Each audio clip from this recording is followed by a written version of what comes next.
खबर आपको देंगे, NDMA ने 25 जुलाई तक मानसून बारिशों से मुख्तलिफ इलाकों में मुमकिन सैलाबी सूरत हाल और लैंड स्लाइडिंग का अलर्ट जारी कर दिया है।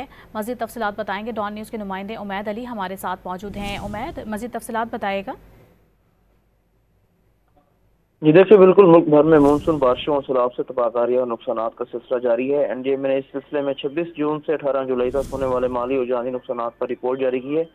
रिपोर्ट के मुताबिक मुल्क भर में मुख्तलिफ हादसात और वाक़यात में 193 के लगभग लोग जाँ बाग हुए हैं, जिसमें पंजाब में सबसे ज़्यादा 114 लोग जाँ बाग हुए हैं। KP में 40 मौत हुई हैं, सिंध में 21, बलूचिस्तान में 16, आज़ाद कश्मीर में 1 और इस्लामाबाद में 1 मौत वाक़ हुई है। रिपोर्ट के मुताबिक 26 जून से 18 जुलाई के दौरान मुल्क भर में मुख्तलिफ वाक़यात में 544 लोग ज़ख्मी हुए हैं। मुख्तलिफ वाक़यात और हादसात में मजमूई तौर पर 600 से ज़ायद घरों को नुकसान पहुँचा है। जुज़वी तौर पर 526 घरों को नुकसान पहुँचा है। इसी तरह जो मानसून की बारिशें हैं उनमें 193 के लगभग मवेशी भी हलाक हुए हैं। जी, बहुत शुक्रिया उमैद आपका।